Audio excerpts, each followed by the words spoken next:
Yo peeps, it's Tripl-L, and now I'm doing a video on what will I be sort of watching and possibly covering for the upcoming season of anime. It is the 2017 spring season. So, if you've seen these type of videos before, I'm just gonna go through the list of what we know is coming up, and then just talk about the ones that I think I am going to be following, and if any of them are gonna be talked about on the channel. And speaking of the channel, over here, there's a little video that's up. It's celebrating 1,300 subscribers. If you want, you could go and ask me a question if you have any. I'm just doing shameless plugging now because the video hasn't really gotten any views. But anyway, not the point. Let's get back to this. So, the spring season of anime 2017. Let's get into this. So we're starting it off already strong with Attack on Titan Season 2. I'm aware of Attack on Titan. I like Attack on Titan. It's not one of my favorites, but I can appreciate what Attack on Titan does. I think, if I recall correctly, I know what part of the manga we're going to be covering, and it'll be interesting if we get into the political intrigue part of this series. This is actually going to be a really interesting time for Attack on Titan because it's gonna change its tone just slightly, and it's gonna be interesting to see what the casual viewer thinks about it. I know that in this time period the manga was not doing that great. I think though I might cover it on the channel, but it really depends, because if the other series that are coming up for this season are really good, I might put Attack on Titan down because I just can't cover that many series. I could barely handle 3 this past time. But okay, moving on. And here we've got My Hero Academia second season. I'm pretty excited about this one. I know the arc we're going into. This is going to be one of the more exciting arcs, and this is where Academia's story really starts to take its upswing. So I'm very much going to be watching this. I covered the first season on this channel, and I'm planning to do it for Hero Academia. It's a really good shonen. If you're into shonen and you haven't checked out Hero Academia, check the first season and watch second. It's going to be a worthwhile show. Next up, Senna Heroine no Sodateka. It's a second season. I'm not watching it. Second seasons, if I haven't seen the first season, there's no real point for me to watch it at that point. Shingeki no Bahamut Virgin Soul. I'm aware of Shingeki no Bahamut. I know that it was notable enough when it first aired. I have no interest in it, however, so that's gonna be, I'm not even gonna bother checking it out. Next up is Dungeon. It's how to pick up girls in a dungeon, and it seems to be a side story, this time focusing on eyes. Now here's the thing, I love this series. I love the light novel series. This is one of the few series that I actually went and bought the light novel for. That said, I don't care much for Eyes. I appreciate her role in the story, but she is not one of my favorite characters. I much rather the main character of the main series. But I like the author, and if he did the side story for this one, then chances are it's going to be consistent with the quality that was set by its origin.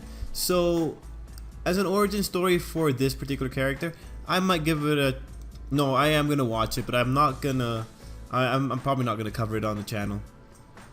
Next up, Grand Blue Fantasy the animation. I saw the first 2 episodes, I think, when they came out early, and yeah, it's alright. It's a video game adaptation though. I couldn't really feel it after the first 2 episodes though, so I won't be checking it out.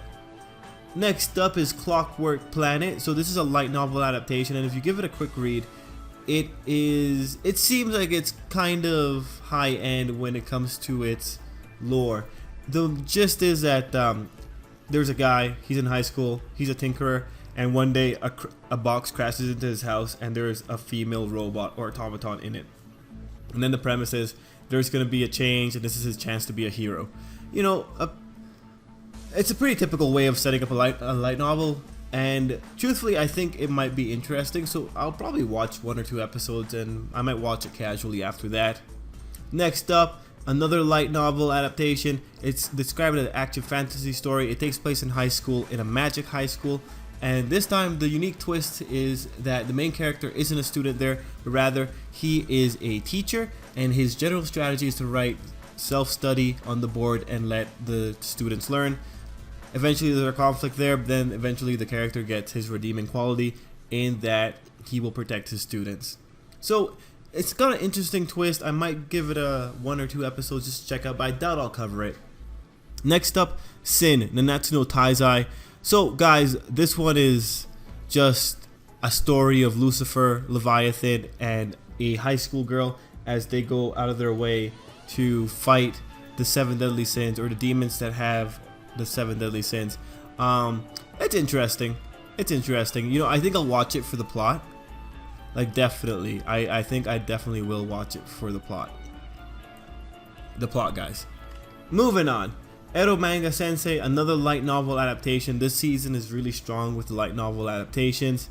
Now, this is a sibling-based comedy, it seems. So the general gist that they're telling us here is that this girl is the sister to a writer, and as it turns out, she is also his illustrator, and he refers to her as the Ero Manga Sensei because he draws some pretty perverted drawings, or she draws pretty perverted drawings, and the comedy here is that they're actually related. Yeah, it's alright. I'm not really into like the sibling-based rom-coms, so I'm probably not going to check it out. Next up, a fantasy series, another light novel. And this one seems to be revolving around witches. So, the general idea, there's a witch named Zero. She's ignorant of the world, and then there's a half-beast mercenary that works with her. Witches practice sorcery in the world, but in that era, no one knows about the art and study of witchcraft. So, it pretty much means Zero is the only one. So, Zero's going on a journey to find the Book of Zero, and he has a power that can destroy the world. Okay. Interesting. I wonder how complex the lore is going to be, and I wonder how technical it's going to get. It's going to be interesting to see whether or not this one has a good adaptation. Next up, Renai Bokun. So it's a romantic comedy, and it's a manga adaptation. It involves a guy, and he meets a cupid effectively, and the power of the cupid, you know, turns any two people who kiss into a couple, and she appears before the high schooler. Now, I've read the manga for this one. You know, I'm pretty happy that it's getting a manga adaptation just because it means it's succeeding in some degree. But the first couple of chapters I read, I wasn't too interested in. Next up, it's Boruto, Naruto Next Generation. So if you're an anime fan, chances are you know about Naruto. And so this is the sequel series now following Naruto's kid.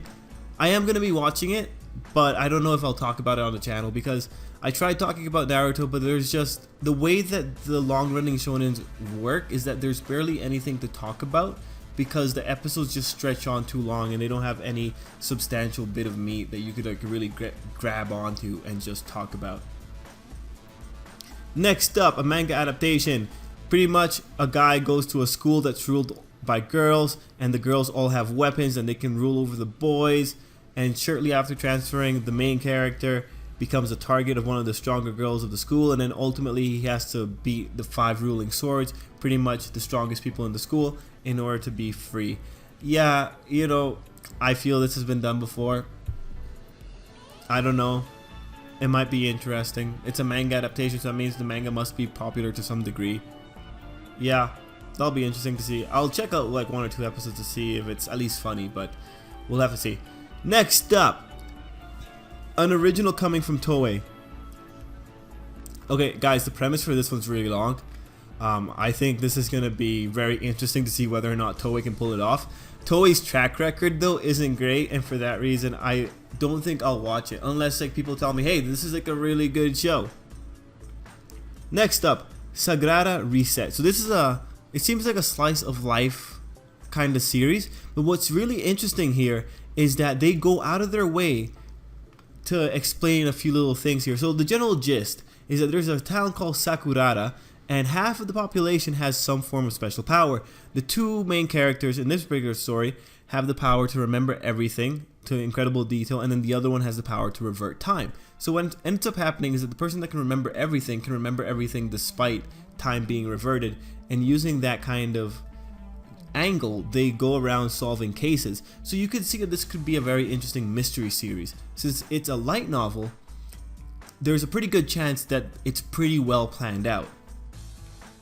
So I'm pretty interested in this. Now, there's one more thing here, and they say like the main character learns of something called the MacGuffin Stone, which looks like a worthless black stone, but it could turn out to be the stone that changes the existence of Sakurada. I appreciate that they just called it the MacGuffin Stone. I'm gonna watch it just because they flat out said it. So this will be an interesting series to see, and I hope it's good, and if it is good, I hope it does well. Next up, RE creators.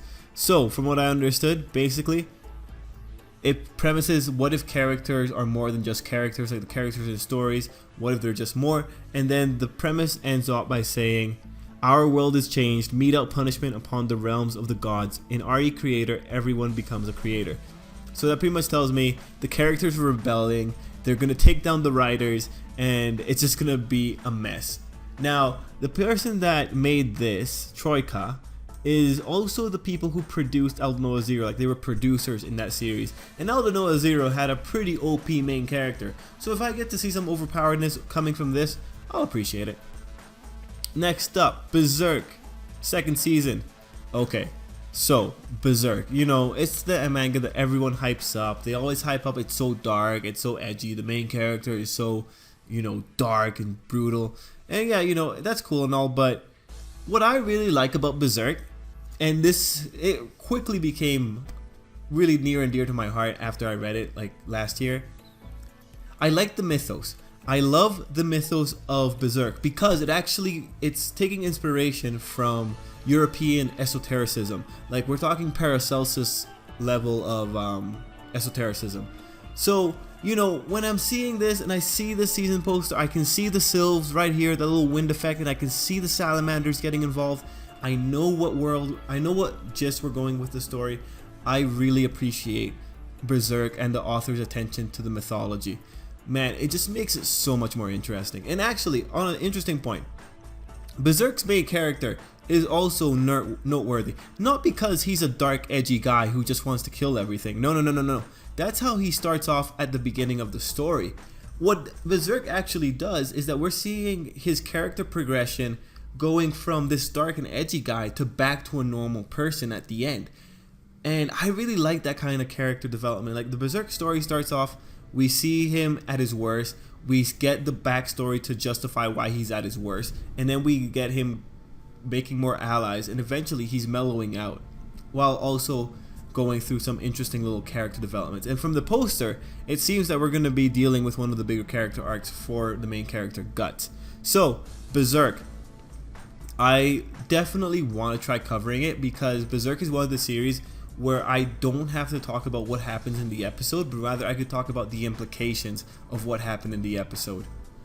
And man, what more can I ask for? And again, because of its love for the mythos and just respect for the general mythos of esotericism in Europe and the Druidics, it just makes it's much more rewarding for me to watch it. Next one, it's a romantic story comedy about music and one-sided love. I'm skipping it. It doesn't pique my interest. Next one, another light novel. This one has an interesting angle, however. It's premised in a world that was just destroyed by something called beasts, and now the surviving races make their homes in islands in the sky, and now the only people that can fight against the beasts are a small group of girls called leprechauns, and they can wield ancient weapons. Now, the premise makes it seem like it's a pretty dark situation because the girls are living in a life where they don't know when they can die. And then to make it worse, we have our character who is becoming the father that the girls never had. So he's effectively becoming a surrogate father for them. So I could see some kind of human drama coming in here. And the first episode will really tell us how dark this series can get. And that'll be the point by which you can judge the rest of the series. Next one. It has a 2 on it. It's a sequel, not seeing it. 6th season is a sequel, not watching it because I haven't seen the others. This one is just tourism. A story about the tourism industry, not interested. This one is a harem. Some of the haremites include a seductive sorceress, a busty priestess, a older sister who wants to take baths with him, his best friend who wears glasses, and let's see, an artifact spirit, pretty much the kimono girl who she says belongs to the boy. So yeah, harem series. Next up, yeah, judging it on the cover, not looking at it. This one is a slice of life drama. Most likely it will be an interesting series. I'm not really into this kind of genre, so I probably won't watch it. Next up, Alice to Zoroko. And so this one revolves around young girls who have a power called Alice's Dream, which lets their imaginations come true. The real premise here, though, because you see an old man, is that this girl escaped and now she is going to have misadventures with this guy. Except she is effectively a reality warper. So I would like to see this one just because of the interactions between two generations and just seeing to what degree it can pull off those kind of, warm feelings. Next up, Chinese webcomic. Not really into that. Not gonna see it. Next up, this one is revolving around kabuki, and that's a specific art form in Japan. If you're into kabuki, then maybe check it out, but I'm not really into those kind of things, so I'm not gonna see it. Next one is, it's based on a manga. A guy is the royal tutor, and he's got to teach the four princes. Yeah, it seems like it's gonna be a nice little comedy, but I'm gonna stay away from this one. Too much guys. Next up, Adam. This is a origin story for Astro Boy, I imagine, or like before Astro Boy was born. Kyokai no Reine 3. Oh, that's a sequel. Star Moon 2. Oh, that sounds like it's a sequel. Frame Arm Girls. Yeah, nah. Twin Angel Break. Yeah, nah. I'm just gonna stick with Seven Deadly Sins. Next up, IDO. I'm totally gonna judge it by the cover. I'm not really feeling this mecha series. Oh no, this girl just ends up working on someone's spaceship. Yeah, no, whatever. Yu-Gi-Oh! V-Rains. Okay, little thing. As it turns out, I watched Yu-Gi-Oh! Arc 5. I actually like Yu-Gi-Oh! It's my childhood, so I respect it and I watch it. If anyone ever wonders, should you get into the Yu-Gi-Oh! Anime series? If you want to get into the card game, I think watching the anime is good enough to let the regular rules be cemented in your head. And for that, maybe Arc 5 is a bit better. But Yu-Gi-Oh! V-Rains, and in terms of an anime series, the Yu-Gi-Oh! Series, they have this habit of going crazy in their last season. It's happened in every series, in every iteration of it except the first. So, yeah, I watch this for nostalgia. So, I wouldn't heavily recommend it unless you are okay with this. As a kids show, though, it's a pretty good show. Next up, not interested. Next up, Idols. Nope, not interested. Next up, Snack World. By level 5, I'm interested. It kind of reminds me of Adventure Time. I'm definitely going to watch it though. I kind of want to see where it goes. But it's a cross-media project and those are hit-miss sometimes. Next up, Future Card Buddy Fight. Nope. Beyblade. Nope. Duel Masters. Nope. I didn't know that was still on. And the last two. Nope. And finally, Leftovers from last season. Nope. Nope. Little Witch Academia. I'm covering it, so I'm going to keep covering it. Okay. No, that's pretty much it. And everything else is just movies. Fairy Tail. Certain Irregular. So, yeah, guys. That's pretty much it. Let me know what you're going to be watching. In terms of what's going to be covered, ultimately, it's going to come down to Boku no Hero Academia, Shingeki no Kyojin, Attack on Titan, Berserk, and Little Witch Academia, and maybe Sagrada Reset. Now, the thing is, I can only really cover 3 series without killing my schedule. So Boku no Hero Academia is guaranteed. So it's really going to come up to whether or not I do Berserk and Attack on Titan or this one. It's going to depend. Those are the 5 that I'm considering now though. Anyway guys, thanks for watching. Let me know what you're watching down below and let me know if I overlooked something that you think deserves maybe more thought put into it. But yeah, guys, thanks for watching and let's end it there. Till next time, I hope you have a great day.